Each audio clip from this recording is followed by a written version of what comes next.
welcome back to the channel. My name is Remy and today I am finally doing my first trimester update.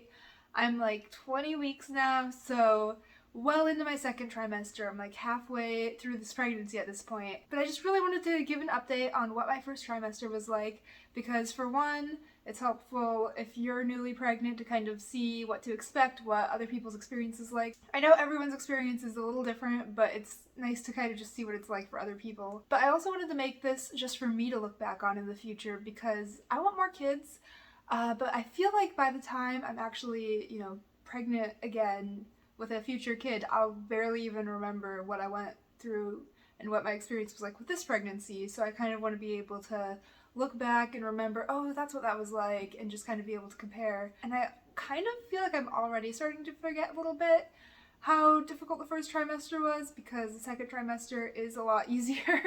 And so I'm like, oh yeah, this pregnancy thing isn't so bad, but it was hard at first. And so I just want to kind of remind myself and share with you guys what that first trimester experience was like. So I found out that I was pregnant when I was 3 weeks and 4 days along, which means I was 3 days before I missed my period. The only reason I found out was because I tend to take a test once a month just to make sure. I actually have a prescription of Adderall that I don't like how it makes me feel very much, so I usually just pick a couple days a month to take it and try to get things done. And it is prescribed, but just randomly I was thinking that this day was going to be a day where I took my Adderall, and I was like, oh, I should take my monthly pregnancy test first because obviously you can't take Adderall if you're pregnant, but it wasn't really like, I didn't actually think I was pregnant.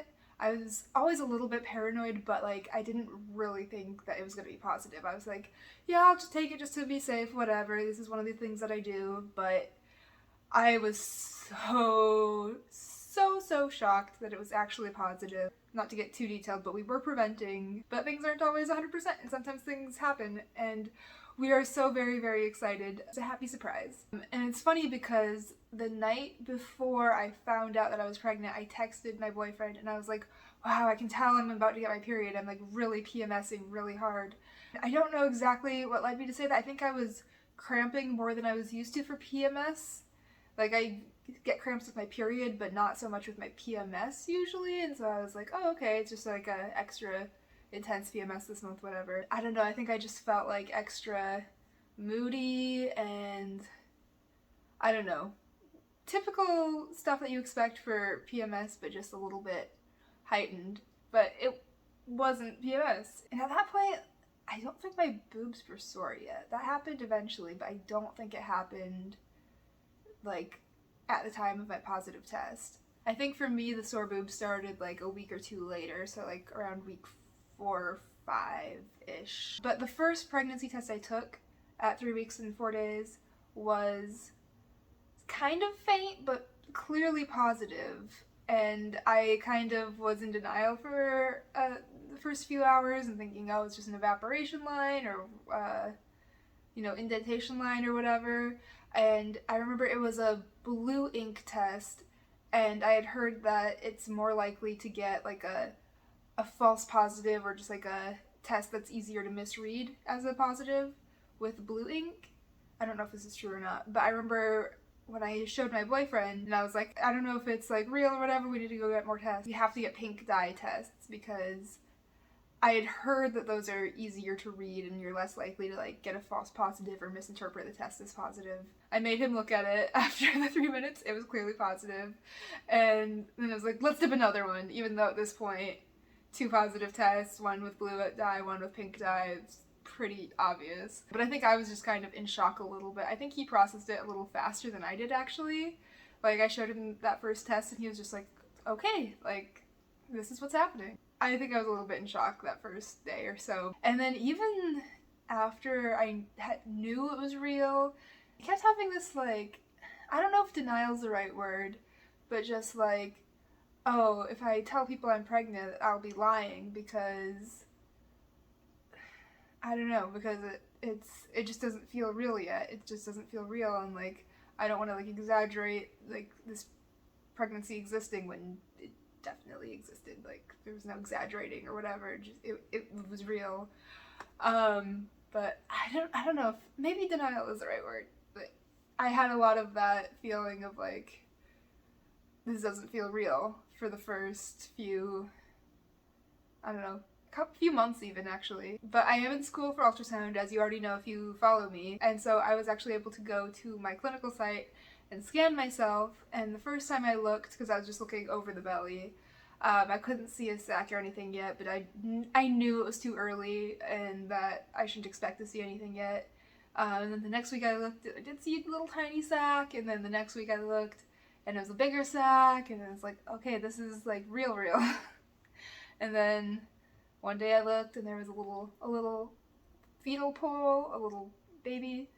Honestly, even that didn't make it feel real to me. I feel like I needed to hear it from doctors, just for my own like mental processing, even though logically I knew, like, I can see the heartbeat on the screen, logically I know that this is what this means, but I feel like it didn't register in my head as being real until a doctor was able to tell me that it was real.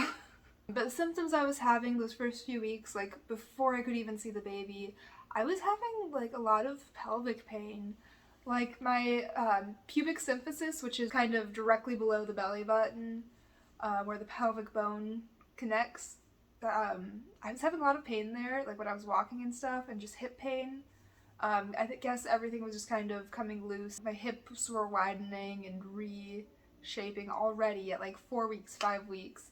And I was like, why does it hurt this bad? Like, I could not wear anything that was even slightly tight around my hips. I was sizing up in my clothes already just because I couldn't handle there being like any sort of pressure on my hips. It just hurt.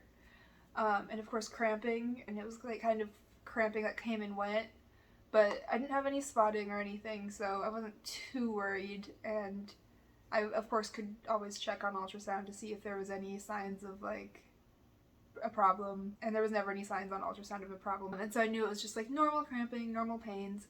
But I was surprised how much pain I was in at 4 weeks, 5 weeks. I was like, I shouldn't feel this bad yet. And that was before the nausea even set in. By about 6 weeks though, I was starting to get a little bit of the nausea and food aversions. I was starting to feel bloated. I was definitely getting that breast tenderness.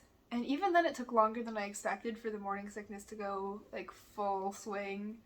I probably didn't throw up really until around 8 weeks, maybe once around 6 weeks, but mostly I wasn't really throwing up until like 8 weeks.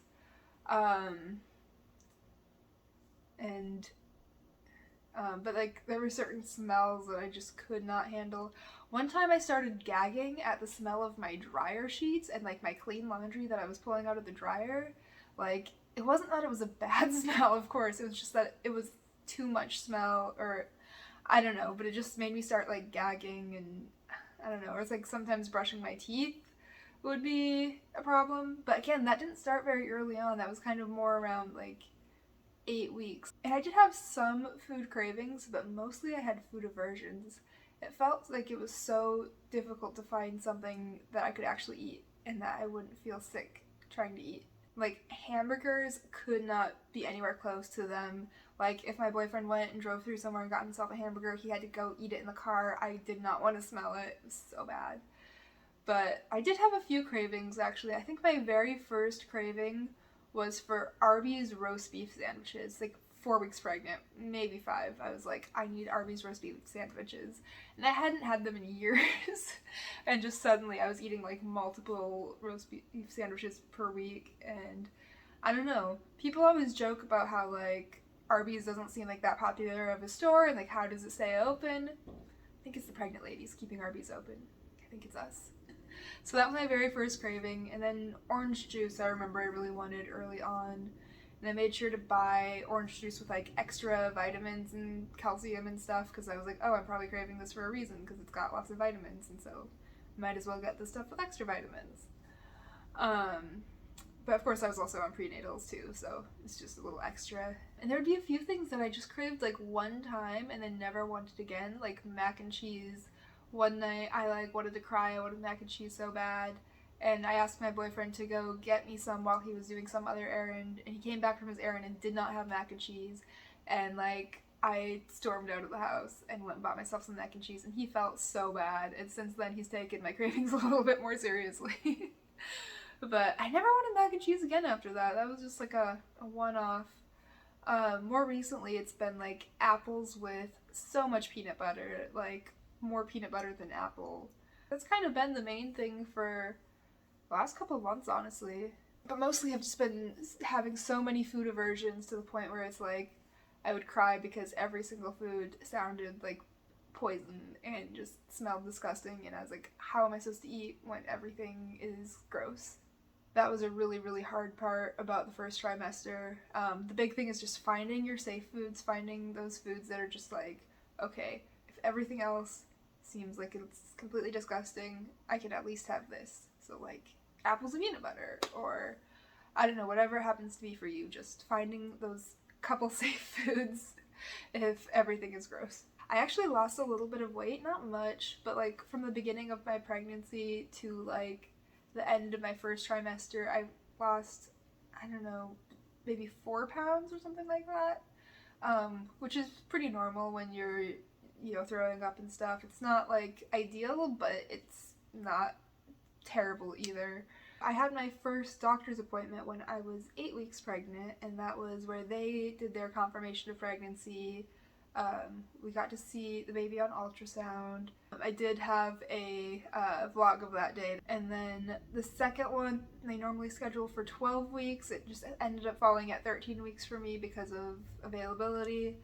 But we did do another ultrasound at that appointment. There are some extra like screening ultrasounds that you can get at that point to check risk factors for chromosomal problems. But we did not opt into that because we actually did a blood test at 10 weeks. And that blood test is a lot more accurate for finding chromosomal problems. And that's also when we found out the gender.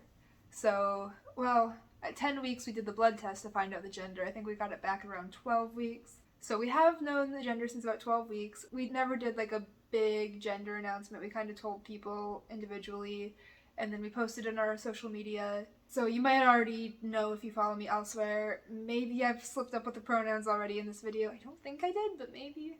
But not to worry, at the end of this video, I'll go grab him and we can tell you together. So yeah, we found that out at 12 weeks. And at that point, I was still so incredibly nauseous, so incredibly food averse. I think the nausea finally kind of eased up at like 17 or 18 weeks. People kept telling me, oh, you'll feel so much better once the first trimester ends, and I felt a little cheated because it took like another month. Like the first month of my second trimester, I did not feel better. But I did get to a point where I felt better. It just wasn't the end of the first trimester. Oh my gosh, and I can't believe I forgot to mention this so far. Pregnancy exhaustion is next level. Like, I have never been that tired in my whole life as I was in the first trimester. It was like if I spent a day doing anything, I needed a full day to recover. So exhausted the whole time. I'm grateful that I have a job that lets me be very flexible with the hours that I work, and I scaled back a lot. And my job is sitting in a room with someone, like staring at someone for 8 hours, just sitting there. And I was too exhausted to do that, so I scaled back my hours. And thankfully, my boyfriend is amazing, and we're a team, and it worked out to where I didn't have to work as much. But yeah, that part was really tough. And that did get better too, in early second trimester, but when you're going through that, it feels like it's not going to end. It's like, how can I plan on doing anything when all I want to do is lay in bed all day, every day? I have so much more respect for people who have multiple kids now, because how do you go through that and have other kids running around? Like, so much respect to everyone who's experienced that. Because yeah, I was very tired. And I would be so hard on myself about it too at the time. I would feel so guilty for needing a day to recover after spending a day doing something. And my boyfriend just was so sweet in reminding me, like, hey, like, you're growing a person, you're making organs, like, that's exhausting, that's a lot of work, like, let yourself rest, you're not doing nothing. And that was what I needed to hear, because I felt so bad for, like, neglecting all the things I needed to do to just lay in bed. But you're making a person, you need that time, you need that rest. And that did get better, so I'm glad to have energy again, I'm glad to be able to eat again, I'm glad to have an appetite again, but man, that first trimester is no joke. And I feel like people kind of brush you off about first trimester because, like, if you tell someone, they're like, oh, well, why are you already telling me? Like, you're supposed to wait till the end of your first trimester, which, in my opinion, is dumb. Like, I get not telling publicly on social media until after the first trimester, but the people close to you, like, if it's someone who you would want there in a worst case scenario, what's the point in waiting to tell them? Honestly, whatever decision that you make about when to tell people things, that should be respected. Like, people shouldn't say, oh, you told me at the wrong time, you were supposed to wait, or oh, you were supposed to tell me sooner. Like, it's not their choice. I just don't get why people try to impose rules about when you're supposed to tell people. That's what I remember from my first trimester. It's crazy because, like, with childbirth and stuff, people talk about how, oh, you forget, and that seems insane that people just forget, but if I'm already forgetting my first trimester and how hard it was, like, I suppose by the time I'm ready for another kid, I'll really forget a lot of the things that I experienced. But we are very excited, and I'm gonna go grab Colton so that we can tell you the gender. Well, the dogs decided to come with two for this announcement. Big boy's down here. He doesn't like to get up. Oh yeah, the German Shepherd's right here and the Black Lab's here. Do you want to tell them or should I? You tell him. You want me to tell them? Yeah. We are having a girl. Mm-hmm. And we're not sharing her name just yet. We have a name, but we're not sharing it until she's here. You don't get to know. Should we tell them the first letter? Her name starts with an A, but you don't get to know anything. No. My TikTok followers don't get to know. Her YouTube followers don't get to know. No one gets to know. Our families don't get to know. No one gets to know. You excited? You say you have a sister? She's like, no, I want to stay the baby. She just turned 1. Yep. But she's still the baby. Yes. For now. Yes, still a baby. She's like, Mom, save me. She said, save me, Mom. Hi. Hi. Should I show off the bump? I mean, it's not the first trimester anymore. I'm gonna have to lower this. So I know this is the first trimester update, and I'm not in the first trimester anymore, but here's what we got going on for a bump. I get a lot of comments that I'm so little and I barely look pregnant and yada yada, but she's average. She's in the 15th percentile. My bump is exactly where it's supposed to be. That was my first trimester update and a little bit of second trimester stuff because I waited so long to make the video. But thank you guys so much for watching, and I will have more updates soon. You want to say goodbye to them? Say bye-bye.